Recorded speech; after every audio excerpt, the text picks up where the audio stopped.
গল্পটি সম্পূর্ণই কাল্পনিক, এটার সাথে বাস্তবতার কোনো মিল নেই। এবার গল্পটা শুরু করা যাক। সদর আমেরিকা থেকে সকালের ফ্লাইটে দেশে ফিরেছে জাংকুক। বিমানবন্দর থেকে বেরিয়ে দেখে বাবা ইমিগ্রেশন গেটে দাঁড়িয়ে আছেন। জাংকুককে দেখে ড্রাইভার দ্রুত ছুটে গেল। বাসায় ফেরার পথে বাবার সাথে কিছু কথা ছাড়া খুব একটা জরুরি কথা বলেনি জাংকুক। শরীর ক্লান্ত, একটু বিশ্রাম দরকার। বাড়িতে এসে মাকে দেখতে পায়। সে কাঁদতে কাঁদতে এগিয়ে গেল জাংকুকের দিকে। জাংকুক মাকে এক হাতে জড়িয়ে ধরে কপালে চুমু দিয়ে বলল, কান্না বন্ধ করো মা, দেখো আমি তোমার সামনে দাঁড়িয়ে আছি। নিজেকে সামলালেন জিন। জাংকুক নিচু গলায় বলল, আমি খুব ক্লান্ত, এখন একটু ঘুমাবো, আমাকে ডাক দিও না প্লিজ। আমি তোর পছন্দের খাবার রান্না করেছি, ফ্রেশ হয়ে আয়, আগে খাবি তারপর ঘুম। জাংকুক রুমে চলে গেল। অন্যদিকে ঘড়িতে তখন সময় 9টা। মিসেস জেহব রান্নাঘরের কাজ শেষ করলেন, তারপর শাড়ির আঁচলে ভেজা হাত মুছতে মুছতে মেয়ের ঘরে এলেন। তে ঘুমোচ্ছে। সে এসি ও ফ্যানের সুইচ বন্ধ করে ঘরের লাইট জ্বালিয়ে দেন। তাড়াতাড়ি ওঠ, এখন না উঠলে তুই কলেজে যেতে দেরি করবি। তে চোখ খুলে তাকায়। দেয়াল ঘড়িতে সময় দেখে উঠে দাঁড়ালো। জুতো পরে তাড়াহুড়োয় বাথরুমে ঢুকলো। রেডি হতে 20 মিনিট লেগেছিল। তারপর সিঁড়ি দিয়ে নেমে গেল। মিসেস জেহব বারবার বললেন, নাস্তা করে তারপর যেও। সময় কম থাকায় না খেয়েই বেরিয়ে পড়লো। গাড়ি চালক কলেজ গেটের পাশে পার্কিং স্থানে গাড়ি থামায়। তে গাড়ি থেকে নেমে গেট দিয়ে ঢুকলো। ক্যাম্পাস ফাঁকা, কেউ নেই। ক্লাস শুরু হয়েছে। তে দৌড়ে গেল। ক্লাসরুমের দরজার সামনে এসে থামলো। নিজেকে কিছুটা শান্ত করলো। ক্লাসরুমের ভিতরে তাকিয়ে দেখে তার সহপাঠীরা নিজেদের মধ্যে গসিপ করছে, যার অর্থ স্যার এখনো ক্লাসে আসেনি। তে তার বুকে একটা হাত রাখলো। তারপর সিটে গিয়ে বসলো। তে ইন্ট্রোভার্ট, আর তার 3 বন্ধু ঠিক তার উল্টো। ক্লাসে বসে 3 জনে ছুটির পর কফি শপে কিছুক্ষণ আড্ডা দেওয়ার পরিকল্পনা করলো। অনেকদিন ধরে আড্ডা দেওয়া হয় না। তে তাদের কথা শোনেনি। তের চোখ মুখ গম্ভীর। লিজা কপালের চামড়াটা একটু কুঁচকে জিজ্ঞাসা করলো, তোর কি হয়েছে রে? আস্তে কথা বলছিস না? তে বইয়ে মুখ চাপা দিয়ে বসে আছে। এদিক ওদিক 2-1 মাথা নাড়ালো, যার অর্থ কিছু না। 2তলা বিল্ডিং, পুরোটা ক্যাফে। যারা পার্টি করেন তাদের জন্য উপরের তলা সংরক্ষিত। চারপাশের পরিবেশ সুন্দর, বেশ ভিড়। একটু অপেক্ষা করার পর তারা একটি টেবিল খালি পায়। ওয়েটার এসে অর্ডার নিল। প্রায় 30 মিনিট হয়ে গেছে, ওয়েটার এখনো ফিরে আসেনি। তে তার কাছ থেকে ব্যাগটা নামিয়ে টেবিলে রাখলো। তারপর বলল, তোরা বস, আমি কাউন্টার থেকে আসছি। তে আরেক বান্ধবী নিষেধ করলো। তার নিষেধাজ্ঞা উপেক্ষা করে তে কাউন্টারে গিয়ে বলল, এই যে শুনুন, আমি অর্ডার করেছি, 30 মিনিট হয়ে গেছে, এখনো পাইনি। আপনারা গ্রাহকদের সেবা ঠিকমতো দিচ্ছেন না। লোকটা করুণ গলায় বলল, দুঃখিত ম্যাডাম, আজ খুব ভিড়। আমাদের 2 জন ওয়েটার, তারা একসাথে সবকিছু সামলাতে পারছে না। আপনার অর্ডার বলুন, আমি এক্ষুনি পাঠানোর ব্যবস্থা করছি। তে থেমে গেল, নিঃশ্বাস ফেললো। তারপর বলল, আপনি রেডি করে আমাকে দিন, আমি নিয়ে যাব। 10 মিনিট পর তে কফি ট্রে নিয়ে টেবিলের দিকে যেতে নিল। হঠাৎ কেউ ছুটে এসে ধাক্কা দিল এবং সাথে সাথে ট্রেটি পড়ে গেল। তে লোকটার দিকে এক দৃষ্টিতে তাকালো। তাকে বিভ্রান্ত দেখাচ্ছে। লোকটি বলল, আমি দুঃখিত মিস, আমি আপনাকে আসতে দেখিনি। তে ধৈর্য ধরে দাঁড়িয়ে রইল। তারপর বলল, ঠিক আছে, ইচ্ছে করে কেউ এমন করবে না। আশেপাশের লোকজন অদ্ভুত চোখে তাকিয়ে আছে তাদের দিকে। তের বান্ধবী চেয়ার থেকে উঠে এলো। দাঁতে দাঁত চেপে বলল, কতবার বারণ করেছি, তুই শুনিসনি? ফেললি তো সব। তে চুপ করে আছে। লোকটি বলল, তার দোষ নেই, আমার মনোযোগ না থাকায় দুর্ঘটনা ঘটেছে। আপনি কে? আমি জিওন জাংকুক। তে জেনের হাত ধরলো। আবার অর্ডার দিতে কাউন্টারে গেল ওরা। ভিড় দেখে এগিয়ে আসে জাংকুকের বন্ধু শোবিন আর কাই। শোবিন জাংকুকের কাঁধে হাত রেখে বলল, কি হয়েছে? কিছু ঘটেনি, গিয়ে বসি। তারা পাশাপাশি টেবিলে বসলো। জাংকুক চুপচাপ পাশের টেবিলে কথাবার্তা শুনছে। জেনি তেকে ডাকলো, সে উত্তর দিল। জাংকুক তে নামটা শুনতে পেয়ে মৃদু হেসে বলল, তে। শোবিন জিজ্ঞাসা করলো, তুই এত দেরি করলি কেন?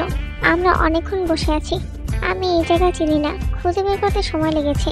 জাংকুক কথা বলছে, কিন্তু তার মনোযোগ পাশের টেবিলে। শোবিন জাংকুকের দৃষ্টি অনুসরণ করে তের দিকে তাকালো, ঠোঁট টিপে হাসলো, ঠাট্টা স্বরে বলল, প্রেমে পড়েছিস? শান্ত গলায় জাংকুক বলল, আমি বুঝতে পারছি না, তবে দেখার পর কিছু একটা হচ্ছে মনের মধ্যে। শোবিন খিলখিল করে হেসে উঠল। সন্ধ্যা 7টা বাজে। জাংকুক বারান্দায় দাঁড়ানো। ঠান্ডা আবহাওয়া শরীর ও মন ছুঁয়ে যায়। প্রথম দর্শনের অনুভূতি যে এত প্রবল হতে পারে তা সে বুঝতে পারেনি। সবিন বলেছে ওই মেয়েকে খুঁজে বের করবে, এত সময় লাগছে কেন? ও আবার ভুলে গেল না তো? ওকে ফোন করে মনে করিয়ে দেওয়ার জন্য জাঙ্কুক রুমে এলো। বিছানায় রাখা ফোনটা হাতে তুলতেই যন্ত্রণাটা বেজে উঠল। সবিন কল দিয়েছে। কলটা রিসিভ করে বলল, আমি এখনই তোকে কল করতে যাচ্ছিলাম। সবিন গাড়ি পার্ক করার পর বলল, সবুর কর ভাই, নাম পরিচয় ছাড়া মানুষ খুঁজে পেতে সময় লাগে তো। তুই এখনো তার পরিচয় জানতে পারিসনি? হ্যাঁ পেয়েছি। কফি শপ থেকে 5 মিনিটের দূরত্বে একটি কলেজ আছে, তারা ওই কলেজে পড়ে। আর বিস্তারিত দেখা হলেই জানাবো। আমি আসছি। তুই এখন কোথায়? এই জাঙ্কুক দাঁড়া, এখন তোর আসার দরকার নেই। আগামীকাল কলেজ ছুটির সময় আসলেই হবে, তখন দেখাবো। সবিন কল কেটে দিল। হঠাৎ রোজি দরজার সামনে এসে দাঁড়ালো। দরজায় টোকা দিয়ে ক্ষীণ স্বরে বলল, ভাই, বাবা তোমাকে ডাকছে, জলদি আসো। জাঙ্কুক দরজা খুলে দিল। জিজ্ঞাসা করলো, কেন ডাকছেন? বাবা তোমাকে কিছু বলবেন। এইদিকে জাঙ্কুকের বাবা গম্ভীর হয়ে বসে আছেন। কিছুক্ষণ পর বললেন, জাঙ্কুক তুমি দেশে এসেছো, আমরা খুব খুশি। কয়েকটা দিন ইচ্ছে মতো ঘুরে বেড়াও, এরপর অফিসে জয়েন করো। আমি বুড়ো হয়ে যাচ্ছি, আমি থাকতে থাকতে সবকিছু বুঝে নেওয়া তোমার কর্তব্য। জাঙ্কুক চুপ করে রইল। কিছুক্ষণ সময় নিয়ে বলল, বাবা আপনি যা ভালো মনে করেন তাই হবে। পরের দিন কলেজ ক্যাম্পাসের দক্ষিণ পাশে বিশাল কৃষ্ণচূড়া গাছ, ঝরে পড়া ফুল মাটি বিছিয়ে আছে। গাছটি বেশ বড় এবং এর ছায়া ক্যাম্পাসের অনেক জায়গায় পড়ে। ক্লাস শুরু না হওয়া পর্যন্ত সবাই এখানে বসে আছে। জেনিকে নিয়ে গাছের গুঁড়িতে বসে আছে তে, ক্লাস শুরু হবে। তাই দুজনে কথা বলতে বলতে ক্লাসের দিকে হাঁটা দিল। ছুটি হলো 3টায়। একটা ছেলেতে সামনে এসে দাঁড়ালো, তারপর তাকে একটা খাম দিয়ে বলল, এটা আপনার জন্য। চিঠি? ছেলেটা কিছু বলল না, মৃদু হেসে চলে গেল। সব ক্লাসরুমের সামনে ডাস্টবিনটা আছে, এই খামটা ডাস্টবিনে ফেলে দিয়ে হাঁটতে লাগলো। লিজা তা দেখে বলে উঠলো, ছেলেরা চিঠি দেয়, তোর সাথে বন্ধুত্ব করতে চায়, আর তুই তাদের চিঠিগুলো ডাস্টবিনে ফেলে দিস। আমি এসব পছন্দ করি না। তাই গেটের সামনে গাড়ির জন্য অপেক্ষা করছে। জেনি রিক্সা ডাকলো। রাস্তার উল্টো দিকে জাঙ্কুককে দাঁড়িয়ে থাকতে দেখে হঠাৎই বলে উঠলো, ক্যাফের সেই ছেলেটা যার সাথে গতকাল দিয়ে ধাক্কা লেগেছিল। লিজা তার ভুরু কুঁচকালো। সে ছেলেটা এখানে কি করছে? কোনোভাবে তেকে ফলো করছে না তো? লম্বা চওড়া কাঁধ, দেখতে সুদর্শন যুবক, কলি বা ক্ষতি কি? এইদিকে জাঙ্কুক অধৈর্য হয়ে গেল। জাঙ্কুক সবিনকে কিছু বলার আগেই সবিন বলল, চল যাই, তুই কথা বলে নিস। জাঙ্কুক তের সামনে এসে দাঁড়ালো। বুক ধরফর কোনোভাবেই থামছে না। নরম গলায় জিজ্ঞাসা করলো তের নাম এবং তার পরিচয়। কিন্তু তে জাঙ্কুকের সব প্রশ্ন এড়িয়ে গেল। ড্রাইভার গাড়ি নিয়ে এসেছে। তে গাড়িতে গিয়ে বসলো। গাড়িটা চলে গেল। জাঙ্কুকের হাসি মিলিয়ে যায়। জাঙ্কুক অভিমানে রাস্তা দিয়ে হেঁটে ওপাশে গেল। সবিন হতাশা দৃষ্টিতে জাঙ্কুকের দিকে তাকালো। এরপর কেটে গেল 1 সপ্তাহ। হঠাৎ অসুস্থতার কারণে তে 3 দিনের ছুটি নেয়। গভীর অলসতায় এই দিনগুলো কেটে গেল। আর শরীরটা একটু ভালো, তাই কলেজে যেতে চায়। বন্ধুদের মাঝে থাকলে ভালো লাগবে। মিসেস জেহব তার মেয়েকে নিষেধ করেন, তাকে পুরোপুরি সুস্থ হওয়ার জন্য আরও 1 দিন ছুটি কাটাতে বলেন। সে সুস্থ বোধ করছে, সেজন্য সে কলেজে যাবেই। ক্যাম্পাসে পা রাখতেই বৃষ্টি শুরু হয়ে গেল। সে কাক ভেজা শরীর নিয়ে ক্লাসে ঢুকলো। আজ এভাবেই ক্লাস করতে হবে, ছুটি নেবে কোনো উপায় নেই। এখনো বৃষ্টি হচ্ছে। কিছুক্ষণের মধ্যে ছাড় আসলেন। বৃষ্টির পরে আকাশ তার অপূর্ব সৌন্দর্য দেখা পৃথিবীকে। পরিষ্কার আকাশের সাদা মেঘ ভাসছে, পাখি ডানা মেলে উঠছে, গাছের ডালপাতা থেকে ছোট ছোট বৃষ্টির ফোঁটা মাটিতে পড়ছে। তে গেটের সামনে এসে দাঁড়ালো। গাড়ি আসতে দেরি হবে, ড্রাইভার কল করে জানিয়েছে। ফোন ব্যাগে রেখে রাস্তার উপরে তাকালোতে কত মানুষ হাঁটাচলা করছে, অথচ জাঙ্কুক নেই। গত 1টা সপ্তাহ কলেজ ছুটির পর লোকটি এখানে দাঁড়িয়ে থাকতো, তাহলে আজ কেন নেই? তে চারপাশে তাকিয়ে খোঁজার চেষ্টা করে। কাউকে খুঁজছিস? না, কেন? তোকে দেখে মনে হচ্ছে তুই কাউকে খুঁজছিস। লিজা মৃদু এসে বলল, জাঙ্কুক ভাইয়ের আজ তার বাবার কোম্পানিতে জয়েন করার কথা, তাই আসেনি। গতকাল আসছিল, তোর খোঁজ খবর নিয়ে গেছে। তে ভুরুকুটি করলো, খানিকটা রাগী গলায় বলল, আমার খোঁজ নেওয়া সে কে? আর তোরাই বা বলতে গেলি কেন? এখন কেউ না, ভবিষ্যতে হতেও পারে। অতঃপর তে বাসায় চলে আসলো। মাঝরাতে বারান্দায় এলোতে তার লম্বা চুলগুলো বেনুনি করা, খোলা আকাশে রাত পাখি শব্দ করে উড়ে গেল। বিশাল আকাশে শুধু একটি মাত্র চাঁদ, তার কেউ নেই। তে করুণ গলায় বলল, তুমিও কি একা আমার মতো? পরের দিন সকালবেলা ঘড়ির অ্যালার্ম হঠাৎ বেজে উঠল। ঘড়ি বন্ধ করে বিছানা ছেড়ে জানালার কাছে গিয়ে দাঁড়ায় সে। দু হাতে পর্দা সরিয়ে দিল। আজ আকাশ মেঘলা, বৃষ্টি হবে কিনা জানা নেই। কিছুক্ষণ পর ফ্রেশ হতে গেল। টয়লেটের চেয়ারে রেখে বারান্দায় পা বাড়ালো। তার ফোনটা মুহূর্তেই বেজে উঠল। মনটা বারবার ফোনের কাছে ছুটছে। হোয়াটসঅ্যাপ গ্রুপে মেসেজ করছে তার বান্ধবীরা। তে বইটা বন্ধ করে ফোন তুললো। তারা দুপুরের পর সাফারি পার্কে যাওয়ার পরিকল্পনা করে। তে যেতে রাজি হলো। তে আলমারি থেকে তার পছন্দের একটা জামা নিল। আব্বু আম্মুর সাথে নাস্তা করে 9টার মধ্যে কলেজের উদ্দেশ্যে রওনা দিল। কলেজের সামনে গাড়ি থামলো। গেটের কাছে দাঁড়িয়ে আছে তার বান্ধবীরা। হঠাৎ একটি গাড়ি তাদের সামনে এসে থামলো। জেনি আর লিজা গাড়িতে উঠে বসে। জেনি গাড়িতে বসে বলে উঠলো, তে তাড়াতাড়ি ওঠ। তে কিছুই বুঝল না, জিজ্ঞাসা করলো, আমরা কোথায় যাচ্ছি? ক্লাস করব না? না, আজকে ক্লাস ফাঁকি দেব। দুপুরের পর যাওয়ার কথা ছিল, তাহলে আমরা এখন ক্লাস ফাঁকি দেব কেন? গাড়িতে যেখানে যেতে 1 ঘন্টা এবং ফিরে আসতে 1 ঘন্টা লাগে, আর পার্ক 5টার পর বন্ধ হয়ে যায়। 4টায় গিয়ে 1 ঘন্টা কি দেখব? তাই সকালে যাব আর 4টার মধ্যে ফিরে আসবো। একদিনেরই তো ব্যাপার, টেনশন করিস না। এইদিকে জাঙ্কুক কাজে পুরোপুরি ঢুকে পড়েছে। দম ফেলার মতো সময় নেই।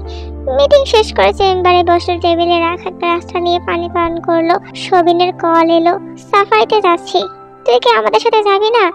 আমি যেতে পারবো না, সরি রে, আমাকে অফিসের অনেক কাজ দেখাশোনা করতে হচ্ছে। তোরা যা। তে যাচ্ছে, ঠিকানা পাঠাচ্ছি, তুই 1 ঘন্টার মধ্যে আসবি। এইদিকে তে তার বান্ধবীদের সাথে। হঠাৎ করে তার বান্ধবীরা একসাথে বলে উঠলো, একটু অপেক্ষা কর, আমরা একটু টয়লেট থেকে আসছি। 3 জন একসাথে টয়লেট? হ্যাঁ, কলেজে যাওয়ার পথে আমরা প্রচুর ফুচকা খাই, সে কারণে হয়তো এখন গ্যাস হয়ে গেছে। তে ফেল করে ওদের দিকে তাকিয়ে তারা চলে গেল। চোখের আড়ালে এসে একটা বড় গাছের আড়ালে লুকিয়ে পড়লো। তে একা দাঁড়িয়ে আছে। অতঃপর জাঙ্কুক সেখানে আসলো আর ওর পাশে এসে দাঁড়িয়ে বলল, তুমি এখানে একা এসেছো? তে পুরুষালী কণ্ঠ শুনতে পেতেই পেছনে ঘুরে তাকালো। জাঙ্কুক তড়িঘড়ি করে তের সামনে এসে দাঁড়িয়ে জিজ্ঞাসা করলো, আমি তোমার সাথে কথা বলতে চাই, আর তুমি প্রতিবার পালিয়ে যাও। আমার কোনো কিছু শোনার ইচ্ছে নেই। তে 1 পা বাড়ায়। জাঙ্কুক হঠাৎ তের হাতটা ধরলো। তে অবাক দৃষ্টিতে তাকিয়ে রাগান্বিত কণ্ঠে বলল, আমার হাত ছাড়ুন, আমার কথা শেষ হয়নি, দাঁড়াও চুপচাপ। জাঙ্কুকের হাত থেকে নিজের হাতটি ছাড়িয়ে নিল তে। হঠাৎ জাঙ্কুকের গালে চড় মারলো। তারপর উচ্চ স্বরে চেঁচিয়ে বলল, আমি আপনাকে পছন্দ করি না, আপনি প্লিজ আমাকে বিরক্ত করবেন না। জাঙ্কুক মাথা নিচু করে ফেললো। তারপর বিনা বাক্যে চুপচাপ চলে যায়। রাত তখন 2টা বাজে। সবিন ফোনে কথা বলতে বলতে কখন ঘুমিয়ে যায়। সহসাই ফোন বেজে উঠল। গভীর ঘুম ভেঙে গেল রিংটোনের শব্দে। ফোনটা কানে রাখতেই জাঙ্কুকের আম্মু জিজ্ঞাসা করলো, বাবা, জাঙ্কুক কোথায়? এত রাত হলো, এখনো বাড়ি ফিরছে না কেন? আন্টি, আপনি কাঁদবেন না, আমি বিষয়টি দেখছি। সবিন তার আরেকটা বন্ধুকে নিয়ে বেরিয়ে পড়লো। 2 ঘন্টা এদিক ওদিক খোঁজার পর জাঙ্কুককে খুঁজতে খুঁজতে তের বাড়ির রাস্তার কাছে আসলো। ল্যাম্পপোস্টের নিচে গাড়ি পার্ক করে সবিন, তারপর বোতল থেকে পানি পান করে। আমার মনে হয় আমরা এখানে জাঙ্কুককে খুঁজে পাবো। মুহূর্তেই ওদের সামনে পড়লো কেউ একজন বসে আছে। সামনে একটা কুকুর, আর সে কুকুরটিকে একটি রুটি ছিঁড়ে ছিঁড়ে খাওয়াচ্ছে। সবিনের চিনতে অসুবিধা হলো না, জাঙ্কুক নেশা করেছে। তারা জাঙ্কুককে ধরে গাড়িতে নিয়ে বসালো। এতক্ষণে ভোর হলো, চারদিকে ফজরের আজান দিচ্ছে। কলিং বেল শুনে দরজা খুললেন জাঙ্কুকের মা। নামাজ আদায় করতে উঠলেন জাঙ্কুকের বাবা। ছেলের অবস্থা দেখে সবিনের কাছ থেকে কারণ জানতে চান। সবিন সত্য কথাটাই বিস্তারিত বলল। এইদিকে টিয়ের বাবা 1 সপ্তাহের জন্য নেপালে যান। ওখানে অফিসের সব কার্যক্রম শেষ করে উনি আরতি ফিরেছেন। এরপর থেকে সোজা অফিসে আসেন। হাতে একটু কাজ আছে, সেটা সেরে বাড়ি যাবেন। এরই মধ্যে বিয়ে দরজায় লক করলেন। স্যার, ব্যবসায়ী কিম নামজুন আপনার সাথে দেখা করতে আসছেন। আমি কি তাকে নিয়ে আসবো? 2 সপ্তাহ আগে পত্রিকায় যে কিম নামজুনকে নিয়ে একটি আর্টিকেল প্রকাশিত হয়, সে কি? হ্যাঁ স্যার, তিনি। যাও যাও, তাড়াতাড়ি নিয়ে আসো আর তার জন্য খাবারের ব্যবস্থা করো। অতঃপর তারা দুজন মুখোমুখি বসে আছে। আরএম কাজের কথা বলা বন্ধ করে এক সময় মূল প্রসঙ্গ তুলে আনেন। একমাত্র ছেলের জন্য তিনি সুগার মেয়ের হাত চেয়েছেন। সুগা আরএমের মুখ থেকে ঘটনাটা শুনেছে। ওনার মেয়েটি তার চরিত্র ও সম্মান বজায় রেখেছে। গর্ববোধ করেন সুগা। এখন থেকে বিয়ে দেওয়ার কোনো ইচ্ছে নেই। আরএমের কথা মাথায় রেখে তিনি তাকে একদিন বাসায় আসতে বলেন। মেয়েটিকে তারা দেখবে আর ওরা ছেলেকে দেখবে, পছন্দ হলে পরে বিয়ের কথা বলবেন। আরএম আগামী শুক্রবার তারিখ দেন। তারপর উঠে পড়লেন। সন্ধ্যায় বাড়ি ফিরল তেয়ের বাবা। এতদিন পর বাবাকে পেয়ে মেয়ের আনন্দের শেষ নেই। শুক্রবার দুদিন পর, হাতে বেশি সময় নেই। সে চিন্তা থেকেই তে এবং তার স্ত্রী জিহবকে মেয়েকে দেখতে আসার কথা জানালেন। তেয়ের হাসি বরণ মুখটা মুহূর্তেই ফ্যাকাশে হয়ে গেল। জিহব বলে উঠল, হুট করে দেখতে আসবে বললেই হলো? তাছাড়া ছেলে ও তার পরিবার কেমন তা আগে জানা প্রয়োজন। তা না হয় আসলেই বুঝতে পারবে, আর দেখতেও পারবে ছেলেকে। এইদিকে রাত 10টায় বাসায় ফিরল জাংকুক। সে তার বাবার সাথে দেখা করতে তার রুমে আসলো। আর তার ছেলের উদ্দেশ্যে বললেন, শুক্রবার আমরা মেয়ে দেখতে যাব। মেয়ে পছন্দ হলে তোমার মা তাকে আংটি পরিয়ে দেবেন। তারপর আমি বিয়ের দিন তারিখ ঠিক করব। জাংকুকের মন সায় দিচ্ছে না। ছোট থেকে বাবার সব কথা মাথা পেতে নিয়েছে জাংকুক। কখনো মুখে মুখে তর্ক করেনি। স্বভাবত এখনো চুপ করে রইল, কিন্তু তার মন এখনো তেয়ের দিকেই টানছে। শুক্রবার খুব দ্রুত চলে এলো। জিহব সোফায় হেলান দিয়ে বসে আছে। ছেলে এবং পরিবারকে ওনার পছন্দ হয়েছে। তেকে নিয়ে আসার জন্য অনুমতি দেয়। কিছুক্ষণ পর তেকে শাড়ি পরিয়ে সেজে গুজে একদম নিচে নামিয়ে নিয়ে আসে। এইদিকে জাংকুক একবারের জন্য তেয়ের দিকে তাকায় না। তেয়ের হাত কাঁপছে অসম্ভব রকমের। জাংকুকের পরিবারের সকলেরই তেকে পছন্দ হয়েছে প্রথম দেখায়। জিন ব্যাগ থেকে আংটিটা বের করে তেয়ের আঙুলে পরিয়ে দিলেন। হাসি মুখে জিজ্ঞাসা করলেন, মা তোমার নাম কি? তে খুব ধীরে বলল বাক্যটা জাংকুকের কানে ধরে। জাংকুক মাথা তুলে তেকে দেখে অবাক চোখে সবিনের দিকে তাকায়। সবিন বাঁকা করে হাসলো, ঠোঁট চেপে বলল, সবকিছুর ব্যবস্থা আঙ্কেল করেছেন। জাংকুক মাথা নিচু করে মুচকি হাসলো। তে আর জাংকুককে কিছুক্ষণ আলাদা করে কথা বলার জন্য সময় দেওয়া হলো। তে জাংকুকের মুখোমুখি দাঁড়িয়ে বলল, আমি আপনাকে বিয়ে করতে পারবো না। দয়া করে বিয়ে ভেঙে দিন। তুমি কি রিলেশন করো? না তো সমস্যা কি? আমি আপনাকে বিয়ে করতে চাই না। কিন্তু আমি তো করতে চাই। রাগে ও ক্ষোভে চর শক্ত করলো তে। সারা রাত ঘুমাতে পারেনি চিন্তায়। ভোরবেলা স্নান সেরে বিছানায় বসলো। আজ কলেজে যেতে ইচ্ছে করছে না, তবুও যেতে হবে। কাল রাতে আম্মু বলেছিল বিয়ের পর থেকে শ্বশুর বাড়ি থেকে কলেজে যাবে। কথাটা মাথায় গেঁথে গেছে। বিয়ের দিন বিবাহ সম্পূর্ণ করে নিয়ম শেষ করে বড় কনেকে গাড়িতে বসানো হয়েছে। কিছুক্ষণ পর গাড়ি গন্তব্যস্থানে পৌঁছে যায়। নতুন বউ, লোকজন, ঘর ভর্তি অসংখ্য মানুষের মাঝে ইতস্ত লাগছে তের। জিন তের মুখখানা দেখে বুঝতে পারলো সাদাসিধা মেয়েটা এসবে অভ্যস্ত নয়। জিন উঁচু গলায় কথা বলে ঘরটা খালি করে গেলেন। একটা পাতলা শাড়ি রোজির হাতে পাঠিয়েছেন। রোজি শাড়িটা বাড়ি দিতে দিতে বলল, মা দিল, বলল এসব চেঞ্জ করে শাড়িটা পরার জন্য। তে শাড়িটা হাতে নিল। আমি তো শাড়ি পরতে জানি না। কিছুক্ষণ পর জিন এসে নিজের হাতে তেকে শাড়ি পরিয়ে দিল। তেকে মেয়ের মতো আদর যত্ন করে নিজ হাতে খাবার খাইয়ে দিল। তারপর মাথায় হাত বুলিয়ে চলে যান। ঘরের দরজা বন্ধ।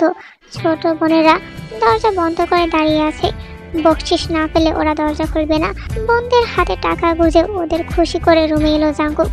তে বিছানা শুয়ে ঘুমিয়ে গেছে। ঘুমন্ত অবস্থায় মেয়েটাকে ভীষণ স্নিগ্ধ লাগছে। তাকে ডাকলো না, ঘুমাতে দিল। সকালবেলা রোজি হাজির হলো। তে স্নান সেরে রুমে পা রাখতেই দরজায় টোকা পড়লো। শাড়ির আঁচল দিয়ে মাথায় ঘুমটা টেনে দরজা খুললো। রোজি বলল, মা তোমাকে ডাকছেন। তুমি তো নতুন বউ, আজ তোমার বউ ভাত, সেই জন্য রান্নাঘরে তুমি প্রথম আগুন জ্বালিয়ে পায়েস বানাবে। তুমি নিশ্চয়ই রান্না জানো না, আর যদি না জানো তাহলে চিন্তা করো না, মা সব দেখিয়ে দেবেন। রোজি কথাগুলো বলা শেষ করে তের হাত ধরে সিঁড়ির দিকে নিয়ে গেল। সকল আনুষ্ঠানিকতা সুন্দরভাবে মিটে যায়। আগামীকাল থেকে তে কলেজে যাবে। জাংকুক তাকে জানায় রোজ সে তেকে কলেজে নামিয়ে দেবে। তের সাথে কথা বলা শেষ করে বাবার সঙ্গে কথা বলতে লাগলো। 2 সপ্তাহের মধ্যে তাকে আমেরিকা যেতে হবে, ব্যক্তিগত প্রয়োজন। এইদিকে তে শ্বশুর ও শাশুড়ির জন্য আপেল কাটছিল। সহসা ছুরিটা আঙুলে লাগলো। গল গল করে রক্ত বের হচ্ছে। তে চেঁচিয়ে উঠল। জাংকুক দ্রুত হাত দিয়ে কাটা স্থান চেপে ধরে রক্ত বন্ধ করলো। উত্তেজিত কণ্ঠে বলল, বাবা, ডাক্তার আঙ্কেলকে কল দাও, অ্যাম্বুলেন্স খবর দাও। তেমন কিছু হয়নি, আপনি শান্ত হন। জিন আঙ্গুলটা ব্যান্ডেজ করে দিলেন। রাত 11টা, তে ঘুমিয়ে গেছে। বারবার এই বসবাস করার জন্য শাড়ির কুচি খুলে গেছে। জাংকুক এলো কিছুক্ষণ পর, সে রুমে প্রবেশ করে লাইট জ্বালালো। তে ঘুম ঘুম চোখে উঠে দাঁড়ালো, খেয়াল করলো শাড়ি খুলে গেছে। লজ্জিত মুখে শাড়িটা শরীরে পেঁচিয়ে নিল। আমি যদি পরিয়ে দেই আপত্তি করবে না তো? মাকে ডেকে দিন, বর আছে।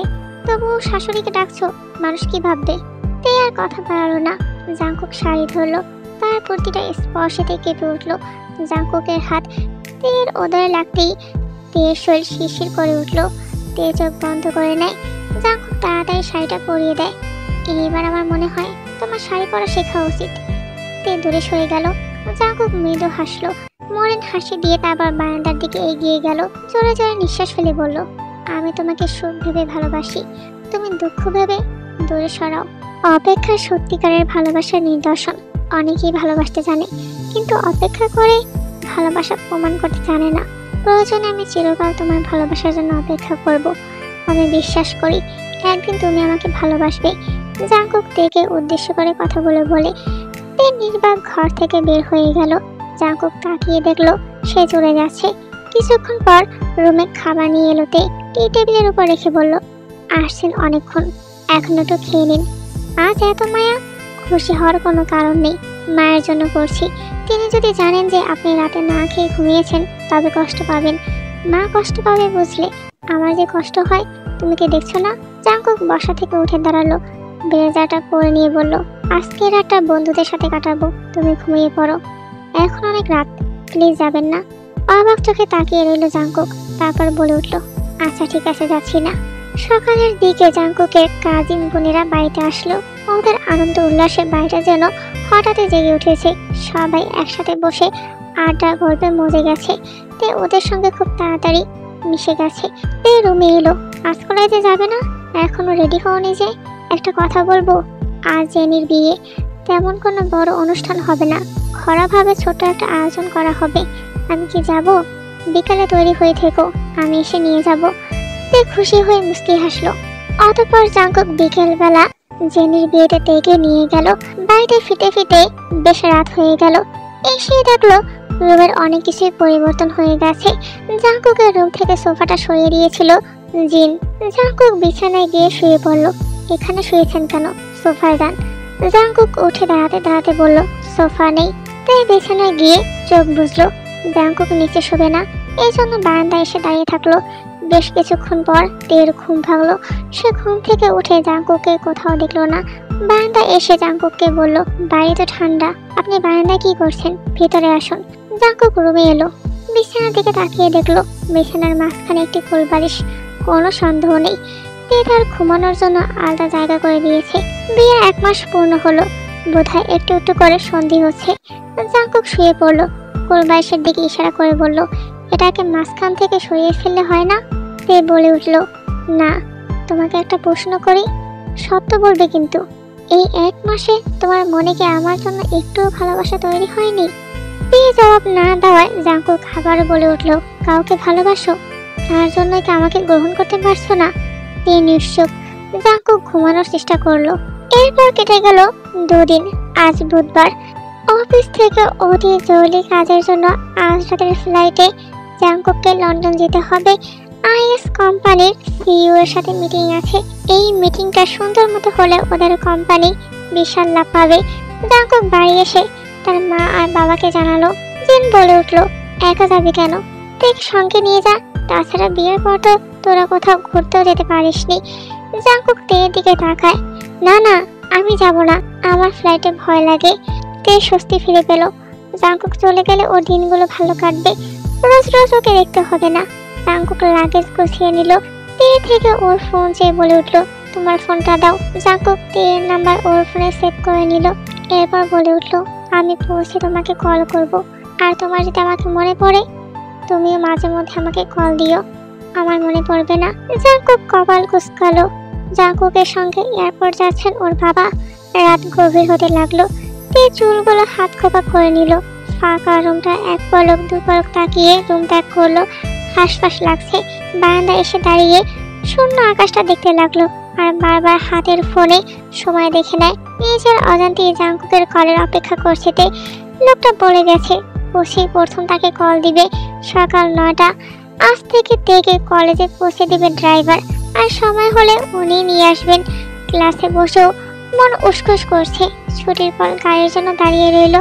জাঙ্কুক তাকে কলেজে নামিয়ে দিত, এটা যেন ওর অভ্যেস হয়ে গেছে। এখন ড্রাইভারকে দেখলে ওর কান্না পাচ্ছে। তে ওর বন্ধুদের সঙ্গে বিষয়টা শেয়ার করে। তারা বলেছে জাঙ্কুককে কল করার জন্য, অথচ ও দেশের নাম্বার তার কাছে নেই। তাছাড়া সে তো এখনো সে দেশে গিয়ে পৌঁছাতেই পারেনি। 24 ঘন্টার পথ, এখনো 12 ঘন্টা বাকি আছে। জাঙ্কুক চলে যাওয়ার পর আজ 2 দিন। তের মন খারাপ, সে ওখানে পৌঁছে কাউকে কল করেনি, এজন্য আরো খারাপ। আর পুত্রবধূকে বলেন, শোনো বৌমা, কয়েকদিনের জন্য বাবা মায়ের কাছ থেকে ঘুরে আসো, মন ভালো হয়ে যাবে। তে যাবে না, ওখানে গেলে আরো একা লাগবে। আরএমের পাহাড় এলাকায় একটি বাড়ি আছে, সেখানে মাঝে মধ্যে গিয়ে সময় কাটাতেন। প্রায় 2 বছর যাওয়া হয় না। স্ত্রী ও পুত্রবধূর মন খারাপ দেখে তিনি ভাবেন সেখানে পরিবার নিয়ে ঘুরে ফিরে আসবেন। একজন তত্ত্বাবধায়ক বাড়ির যত্ন নেন, তাকে কল দিয়ে বিষয়টি জানিয়ে দিলেন। বিকেল নামার আগেই পৌঁছে যান। গাড়ি থেকে নামলোতে হাঁটতে হাঁটতে জায়গাটা দেখে নিল। ঘন জঙ্গলের বুক চিরে মসৃণ রাস্তা, দুধারে বড় বড় গাছ ও উঁচু পাহাড়। রাস্তায় দাঁড়িয়ে বনের ভেতরকার হরিণ দেখতে পেলতে বাড়ির সামনে কয়েকটি ময়ূর দাঁড়িয়ে আছে। 2 দিন পর সেখান থেকে সবাই আবার বাড়ির উদ্দেশ্যে রওনা হলো। হঠাৎ বেল বাজতেই দরজা খুলে দিল জাঙ্কুক। জাঙ্কুককে ফিরে আসতে দেখে খুশি হন জিন। তে হতভম্ব হয়ে গেল এবং তার চোখ দিয়ে জল গড়িয়ে পড়ল। জাঙ্কুক জানে না গত কয়েকদিনে তে তাকে কতটা মিস করেছে। জাঙ্কুককে হঠাৎ সামনে দেখবে তে কল্পনা করেনি। বিয়ের প্রায় 1.5 মাস হতে চলল। এতদিনে জাঙ্কুকের পছন্দের সম্পর্কে মোটামুটি ধারণা হয়েছে তের। শাশুড়ির অনুমতি নিয়ে তে আজ তার প্রিয় খাবার রান্না করতে লাগলো। সব ধরনের রান্না শেষ করতে করতে দুপুর হয়ে যায়। টেবিলে খাবার গুছিয়ে তে গোসল করতে রুমে যায়। ফিরে এসে দেখলো সবাই খেতে বসেছে। জাঙ্কুকের পাশে অচেনা মেয়েকে দেখে তে থমকে গেল। জাঙ্কুক সকলের সঙ্গে মেয়েটির পরিচয় করে দিল। মেয়েটি তার ছোটবেলার হারিয়ে ফেলা বন্ধু। তে হাসতে পারল না। জাঙ্কুক খাবার খেতে খেতে বলল, মা, রান্নাটা দারুণ হয়েছে। অনেকদিন পর বাড়ির খাবার খাচ্ছি। আজ সব রান্নাতেই করেছে। জাঙ্কুক চমকে তাকালো। এক চিলতে হাসি উপহার দিয়ে বলল, বেশ ভালো হয়েছে, এটা খাও। ন্যান্সি জাঙ্কুকের প্লেটে তরকারিটা দিয়ে বলে উঠল। জাঙ্কুকের কাশি আসলো। ন্যান্সি 1 গ্লাস পানি জাঙ্কুকের দিকে এগিয়ে দিয়ে বলল, জলদি পানি খাও। জাঙ্কুকের সাথে ন্যান্সির বাড়াবাড়ি পছন্দ হচ্ছে না তের। সে ঠোঁট কামড়ে দাঁড়িয়ে রইল। রাত প্রায় 10টা। তে আর জাঙ্কুকের রুমে। আমি তোমাকে ভালোবাসি, এই 3টি ছোট কথা বললেই ভালোবাসা হয় না। ভালোবাসার জন্য সারা জীবন পাশে থাকতে হয়, দায়িত্ব কাঁধে নিয়ে ভালোবাসা প্রমাণ করতে হয়। কথাটি চাপা গলায় বলল তে, তুমি আমাকে দায়িত্ব দিয়েছো? তে চুপ করে আছে। তের মুখের অভিব্যক্তি বুঝতে জাঙ্কুক কিছুক্ষণ তাকিয়ে রইল। তে একটু থেমে বলল, ন্যান্সি মেয়েটাকে আমি পছন্দ করি না। ও আপনাকে সবসময় ফলো করে। আমি যখন ছোট ছিলাম তখন ওর সাথে আমার দেখা হয়েছিল খেলতে খেলতে। ওদের বাসাটা আমাদের বাসার কাছেই ছিল। তবে এতদিন পর বিমানবন্দরে ওর সঙ্গে দেখা হয়েছে, তাই বাড়িতে নিয়ে আসি। সে শুধুই আমার বন্ধু। গভীর রাত। তে চুপচাপ শুয়ে পড়ল। দুজনের মাঝে আর কথা হলো না। জাঙ্কুক ঘুমিয়েছে কিনা বোঝার জন্য একবার ওর দিকে তাকালো। জাঙ্কুকের ঘুমন্ত মুখটার দিকে তাকিয়ে থেকে তে বিড়বিড় করে বলল, না চাইতো আপনি আমার মন জুড়ে আছেন। আমার অজান্তেই আপনি আমার হৃদয়ে জায়গা করে নিয়েছেন। আমার জীবনের সমস্ত অংশ জুড়ে এখন শুধুমাত্র আপনি। আপনাকে ছাড়া এই কয়েকটা দিন কেটে গেছে বছরের মতো। আমি আপনাকে অনেক মিস করেছি। আপনার অনুপস্থিতি আমাকে বুঝিয়েছে আমি আপনাকে ভালোবাসি। পরের দিন জাঙ্কুক অফিসে যাওয়ার পর তের মা বাবা আসে তেকে নিয়ে যেতে। তে ওর বাবার কাছে এসে বসলো। তে তাদের সঙ্গে কিছুদিন থাকলে তাদের ভালো লাগবে। সব দিক বিবেচনা করে ওদের সঙ্গে তেকে যেতে পারমিশন দিল জিন। ইচ্ছার বিরুদ্ধে ব্যাগপত্র গুছিয়ে বিকালে বাবা মায়ের সঙ্গে চলে গেল তে। রাত 9টা বাজে। মেয়ে আসছে, সে আনন্দের যে হোক মেয়ের পছন্দের সব খাবার রান্না করেছে। তে কোনো কিছু খাচ্ছে না, আর মনে প্লেটে আঙুল নাড়িয়ে আগে বুকি করছে। মিসেস জেহব লক্ষ্য করে বলেন, তে কি হয়েছে মা, খাচ্ছিস না কেন? আমি চলে যাব মা, আমার এখানে ভালো লাগছে না। শুভ অবাক চোখে স্ত্রীর দিকে তাকালেন, এবার মৃদু গলায় বললেন, খাবারটা আগে শেষ কর, আমি তোকে পৌঁছে দিয়ে আসবো। না, আমি খেতে পারবো না, আমি এক্ষুনি যাব। তে হাত ধুয়ে নিল। ব্যাগ নিয়ে বাসা থেকে বের হলো সে। বাইরের ড্রাইভার গাড়ি নিয়ে দাঁড়িয়ে আছে। তে উঠে বসলো। জাঙ্কুককে কল করবে কিনা বুঝতে পারছে না, তবু সে কয়েকবার কল করলো, কল রিসিভ করেনি জাঙ্কুক। তে ফোনটা হাতের মুঠোয় নিয়ে ফুপিয়ে উঠলো। অজানা এক আশঙ্কায় কান্না পাচ্ছে তার। গাড়ি হঠাৎ থেমে যায়। ড্রাইভার গাড়ি থেকে নেমে ইঞ্জিন চেক করে নিল। ইঞ্জিন খারাপ হয়েছে। তে গাড়ি থেকে নেমে অন্য গাড়ি খুঁজতে লাগলো। চাচা, আমি এগিয়ে গেলাম, গাড়ি ঠিক করে আমার ব্যাগ বাড়ি পৌঁছে দিও। এইদিকে এক বট বৃক্ষের নিচে 4 জন পুরুষ লোক বসে আছে। সম্ভবত তাস খেলছে ওরা। এই সময় একজন মেয়েকে একা দেখে একজন বলে উঠল, ওই দেখ, একটা মেয়ে দিকে আসছে, চল গিয়ে ধরি। অনেকদিন পর একটু মোস করুম, চল গিয়ে ধরি। অনেকদিন ধরে মেয়ে মানুষের স্বাদ পাই নেই। ওদের ভেতর একজন লিডার আছে, সে গাছের গুঁড়িতে শুয়ে আছে। হঠাৎ তার কণ্ঠ শোনা গেল, খবরদার, কেউ ওই মেয়েকে উত্তপ্ত করবি না। আমরা চোর, মাতাল হতে পারি, কিন্তু ধর্ষক নই। 4 জন উঠে গেল। সে সামনে গোল গোল করছে। ওদের একজনের হাতে একটা ছুরি। সে ওটা দিয়ে ভয় দেখিয়ে বলল, প্রাণে বাঁচতে চাইলে সাথে যা যা আছে ভালোই ভালো সব দিয়ে দে। তে ওর ব্যাগ ওদের হাতে দিয়ে দিল। এরপর স্বর্ণের জিনিসগুলো ওরা নিয়ে নিল। তারপর হঠাৎ একজন বলে উঠল, এখনো ফোনটা দিসনি কেন? আমি ফোন দিতে পারবো না। ফোন দিবি না নাকি তোকে গুলি করব? লিডার লোকটা হঠাৎ সশব্দে হেসে উঠল। সঙ্গে একখান আশু ছুরিও নাই। আর ওই গুলি করার হুমকি দেয়। শালার একটা ছেঁচড়া চোর। না, চোর না, তোর নামে কলঙ্ক। তে হাঁটু ভাঁজ করে বসে ওদের কাছে প্রাণ ভিক্ষা চাইলো। এই সুযোগে ফোনটা জামার পকেটে রাখলো। তারপর কিছুটা সাহস নিয়ে উঠে দাঁড়ালো। 2 হাতে বালি। সে সেগুলো ওদের মুখে ছুঁড়ে দিয়ে একদিকে দৌড় দিল। খুব একটা দূরে দিতে পারেনি। এটা পুরনো বাড়ি। তার ঠিক পাশে ঝোপঝাড় সরিয়ে গাছের আড়ালে গিয়ে লুকিয়ে পড়লো। ফোনটা সাইলেন্ট করে তারপর আবার জাঙ্কুককে কল করতে লাগলো। জাঙ্কুক কল রিসিভ করছে না। তে ছোট্ট করে হেল্প লিখে মেসেজ পাঠালো। লোকগুলো ওর পিছু পিছু এখানে চলে এসেছে।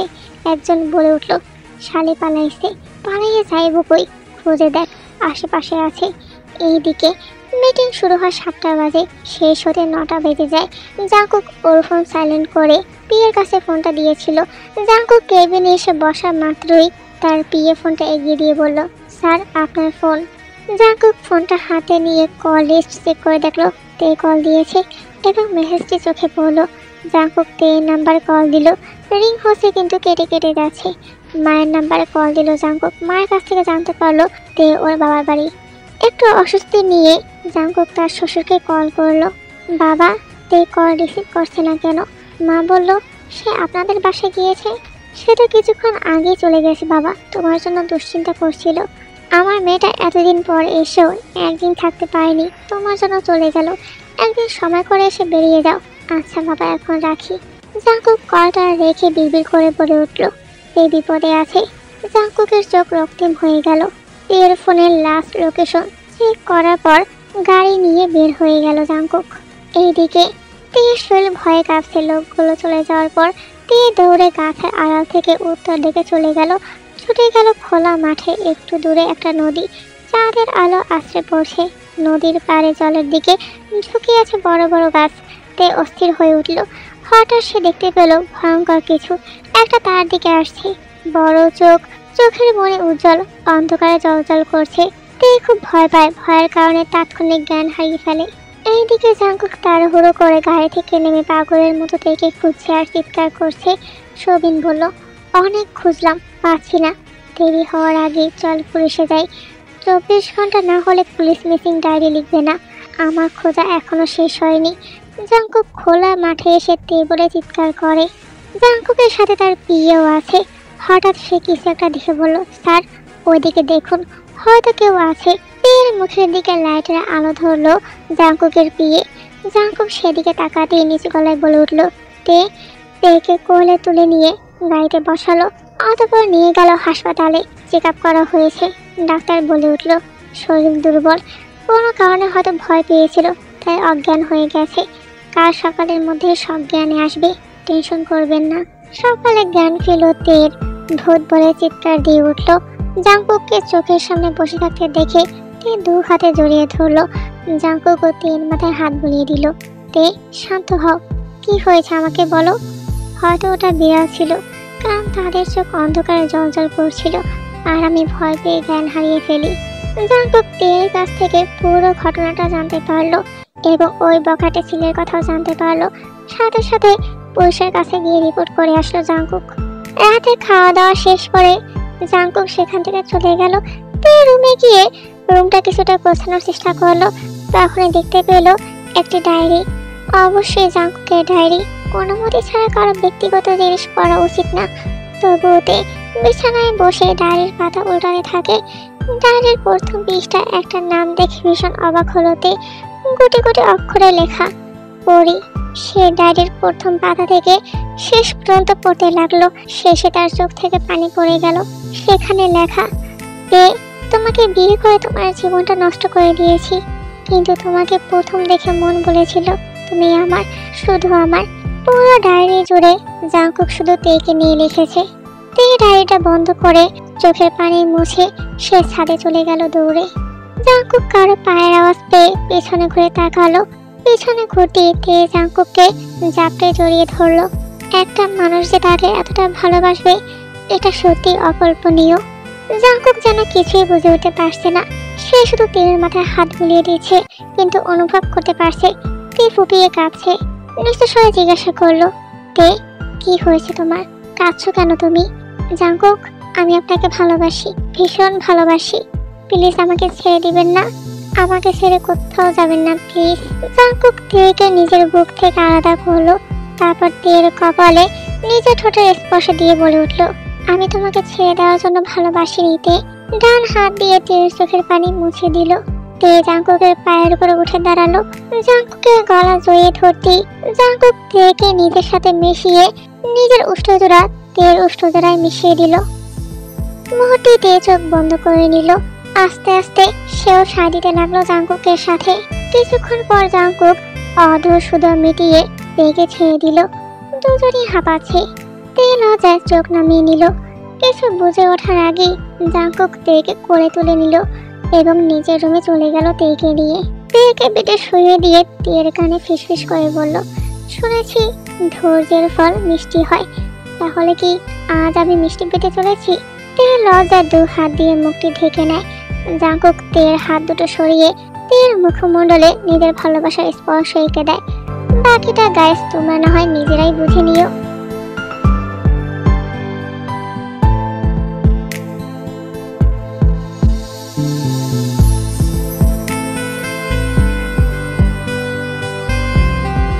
সকালবেলা সূর্যের মিষ্টি আলো জানালার কাছ দিয়ে ঘরে উকি দিচ্ছে। জাংকুকের মুখে সূর্যের আলো পড়ছে। তের ঘুম ভাঙলো। চোখ খুলে নিজেকে জাংকুকের বুকে পেল সে। জাংকুকের কপালে বড় বড় চুল পড়ে আছে। তে এক হাতে চুল সরিয়ে জাংকুকের কপালে আলতো করে চুমু খেয়ে বিছানা থেকে নেমে গেল। আলমারি থেকে একটা শাড়ি বের করে ওয়াশরুমে চলে গেল। স্নান সেরে এসে চুল শুকানোর জন্য আয়নার সামনে দাঁড়িয়ে সে লক্ষ্য করলো জাংকুক নড়ে চড়ে উঠছে, কারণ তার মুখে সূর্যের আলো পড়ছে। তে জানালার কাছে গিয়ে পর্দা মেলে দিল। এখন জাংকুক আর নড়ছে না। 2 মিনিট পর তে আবার পর্দা সরিয়ে দিল। জাংকুক আবার নড়ে উঠলো। তে জোরে জোরে হেসে উঠলো। জাংকুক পিট পিট করে চোখ খুলে বলল, তে, কেন জ্বালাচ্ছ? রাতের প্রতিশোধ নিচ্ছি। জাংকুক বিছানা ছেড়ে উঠে গেল। সে তে ঠিক পেছনে এসে দাঁড়ালো। তারপর তের ওদের 2 হাতে পেঁচিয়ে তের ভেজা চলে নিজের মুখ গুজে বলে উঠলো, আজকের দিনটার জন্য অনেক অপেক্ষা করেছি জান। যাক, অবশেষে আপনার অপেক্ষার পূর্ণতা পেল। তুমি জানো না তোমার চুল আমার কতটা প্রিয়, আর চুলের ঘ্রাণ আমাকে মাতোয়ারা করে দিচ্ছে। এভাবেই হাসি খুশি ভাবে কেটে গেল একটা মাস। জাংকুক আর তে দুজনেই ভেবেছে তার বাবা মাকে আজ সারপ্রাইজ দেবে বিবাহ বার্ষিকী উপলক্ষে। তারা যেহেতু কোনো আয়োজন করে না, সেহেতু তারাই না হয় আয়োজনটা করে ফেলবে। তবে তাদের অগোচরে সারপ্রাইজ দিয়ে সন্ধ্যার আগে ড্রয়িং রুম সাজানো হয়। এরপর সবাই যার যার রুমে চলে গেল রেডি হতে। তে রুমে ঢুকে বিছানায় একটা বক্স দেখে অবাক হয়ে গেল। বাক্সটা হাতে নিয়ে দেখলো একটা চিরকুট, যেখানে লেখা, আজকে সন্ধ্যা তোমার নামে। মুস্কি হেসে বাক্সটা খুললো। একটা সাদা গ্রাউন্ড। তে গ্রাউন্ডটা বিছানায় রেখে ওয়াশরুমে চলে গেল। হালকা সাজতে এরপর রুম থেকে বেরিয়ে সিঁড়ির দিকে এগিয়ে গেল। রোজি জাঙ্কুকের দিকে তাকিয়ে বলল, ভাইয়া পেছনে দেখো। জাঙ্কুক পেছনে তাকাতেই তেকে দেখে তার চোখ আটকে গেল। সে কিছুতেই তের উপর থেকে চোখ সরাতে পারছে না। সজ্ঞানে ফিরলে সাথে সাথে তের সামনে গিয়ে নিজের হাতটা বাড়িয়ে দিল। তে জাঙ্কুকের হাতটা ধরে নিল। সন্ধ্যা 7টার দিকে জাঙ্কুকের বাবা মা বাসায় ফিরল। বাসায় ফিরে কিছুটা বিরক্ত হলো, সাথে চিন্তিত, কারণ পুরো বাড়িটা অন্ধকার। সামনে একটু এগোতেই আস্তে আস্তে অন্ধকার দূর হয়ে চারদিকে আলোয় আলোকিত হলো। জিন অবাক চোখে গোলাপ ফুলের পাপড়ির দিকে তাকালো। কয়েক কদম এগিয়ে যাওয়ার পর তিনি হঠাৎ আবিষ্কার করলেন যে ছেলে মেয়েরা ড্রয়িং রুমে দাঁড়িয়ে আছে। তারা হঠাৎ চিৎকার করে উঠল, হ্যাপি অ্যানিভার্সারি। জিনের চোখে জল এসে গেল। শাড়ির আঁচলে চোখ মুছতে মুছতে ওদের দিকে এগিয়ে গেল। অতঃপর জাঙ্কুকের মা বাবা দুজনে কেক কাটলো একসাথে। জিন তেকে জড়িয়ে ধরে কপালে চুমু খেলো। তোমাকে আমাদের মেয়ে হিসেবে পেয়ে আমরা গর্বিত মা। কিছুক্ষণ পরে আয়োজনটা আরো জমজমে হয়ে উঠল যখন জাঙ্কুক গান বাজানো শুরু করলো তার গিটারের সাথে। গান শেষ করে জাঙ্কুক তের সামনে এসে হাঁটু গেড়ে বসলো। এত মানুষের সামনে জাঙ্কুককে এভাবে বসতে দেখে তে দুপা পিছিয়ে যায়। জাঙ্কুক ব্লেজারের পকেট থেকে একটা রিংয়ের বক্স বের করে তের দিকে বাড়িয়ে দিয়ে বলল, শান্তি খুঁজতে খুঁজতে তোমায় পেয়েছি। নিজেকে ভুলে তোমার প্রেমে পড়েছি। ভালোবাসা কাকে বলে জানতাম না, তুমি শিখিয়েছো। জানি না কতটা ভালোবাসি তোমায়। শুধু বলবো, আমার ভালোবাসার কোনো শেষ নেই। যদি তুমি তার সীমা খুঁজতে যাও, তুমি আমার ভালোবাসার অতল গহ্বরে হারিয়ে যাবে। জীবনের চাওয়ার শেষ নেই, স্বপ্নের কোনো কিনারা নেই, আকাঙ্ক্ষার কোনো সীমা নেই। আমি তোমাকে চাই, তুমি আমার। আমার সমস্ত আকাঙ্ক্ষা শুধু তোমার মধ্যে। আমার জীবন শুধু তোমাকে ঘিরে। বসন্তের সুন্দর গোধূলিতে গাছের সৌন্দর্যে ফুল মেলে এই লোক প্রবাহিত। আমার জীবনের শেষ পর্যন্ত তোমাকে চাই। তে শুধু মনে মনে ভাবছে, এই লোকটা তাকে এত কেন ভালোবাসে। সে তো একজন সাধারণ মানুষ। জাঙ্কুক বাক্স থেকে হীরার আংটি বের করে তের আঙুলে পরিয়ে দেয়। তারপর তের হাতে চুমু খেলো। হঠাৎ চারদিক থেকে হাসির রোল পড়ে গেল। তে লজ্জা মাখা মুখ নিয়ে নিচে তাকিয়ে রইল। রাত তখন 10টা বাজতে চলল। একে একে সবাই এখন চলে গেছে। তে সের দিকে এগিয়ে গেল। পিছন থেকে পুরুষালী কণ্ঠ শুনতে পেল, নীলপরি অপেক্ষা করো, আজ আমি তোমাকে সেই দিয়ে উঠাবো। যদি পড়ে যাই, পড়বে না। জাঙ্কুক তেকে পাজা কোলে তুলে নিয়ে নিজের বেডরুমে প্রবেশ করলো। তে বেডরুমে তাকাতে অবাক হয়ে গেল। পুরো বেডরুম ফুল দিয়ে সাজানো, চারদিকে ফুলের ঘ্রাণে মই মই করছে। তের চোখ বড় বড় হয়ে গেল। অবশ্য তাদের ফুলসজ্জা রাতে ফুলসজ্জা হয়নি। জাঙ্কুক তেকে কোল থেকে নামিয়ে দিল। তে চারদিকে তাকাচ্ছে শুধু বারবার। জাঙ্কুক, এগুলো সব আপনি করেছেন? জাঙ্কুক পেছন থেকে তেকে জড়িয়ে ধরলো। তের কাঁধে নিজের মুখটা রেখে বলে উঠল, ফুল দিয়ে বাসর আমাদের ইনকমপ্লিট ছিল বউ, তাই ভাবলাম আজ সবটা পূরণ করাই যাক। তের নিঃশ্বাস ভারী হয়ে গেল। জাঙ্কুক তের ঘাড়ে গভীরভাবে নিজের ভালোবাসার স্পর্শ এঁকে দেয়। জাঙ্কুকের স্পর্শে তে কেঁপে ওঠে। শরীরে একটা শিহরণ বয়ে গেল। জাঙ্কুক তের কানে নিজের অধর ছুঁয়ে বলে উঠল, আমি তোমাতে ডুবতে চাইতে, তোমার দীঘল কালো চোখে হারিয়ে যেতে চাই বারবার। তে তার শাড়ির আঁচল খামচে ধরলো। জাঙ্কুক রুমের লাইট অফ করে দিয়ে তেকে বিছানা শুয়ে দিল। জাঙ্কুক একটা গোলাপ হাতে নিয়ে তের মুখে স্পর্শ করে বলে ওঠে, ভালোবাসা ঠোঁটে ঠোঁটে সংঘর্ষে শরীর ছুঁয়ে নেয়। তে লজ্জায় চোখ মুখ খিচে জাঙ্কুকের বুকে নিজেকে লুকিয়ে ফেললো। জাঙ্কুক নিজের ভালোবাসা দিয়ে তেকে বশীভূত করে ফেললো। তেও নিজেকে জাঙ্কুকের হাতে সমর্পণ করে দিল। আবার রাত যত গভীর হলো, তাদের ভালোবাসা আরো গভীর থেকে গভীরতর হতে লাগলো। এরপর কেটে গেল 1 বছর। তে মা হতে যাচ্ছে। 9 মাস চলছে। শরীরে অনেক পরিবর্তন আসছে। জাঙ্কুক নিজের কাজ সামলাচ্ছে, পাশাপাশি তেরও যথেষ্ট খেয়াল রাখছে। দেখতে দেখতে সেই দিনটি ঘনিয়ে এলো। হাসপাতালের বেডে শুয়ে ছটফট করছে তে। এত যন্ত্রণা সে তাতে দাঁত চেপে সহ্য করছে। রাত 12টা নাগাদ জন্ম নিল দুজন ফুটফুটে যমজ মেয়ে। পরিবারের সবাই ওটির সামনে দাঁড়িয়ে আছে।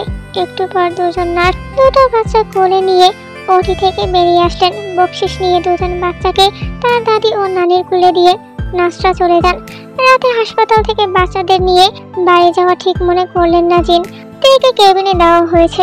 সবাই দেখা করে আসলো। জাঙ্কুক এলো সবার পরে। সে তের মাথার কাছে চেয়ার নিয়ে বসলো।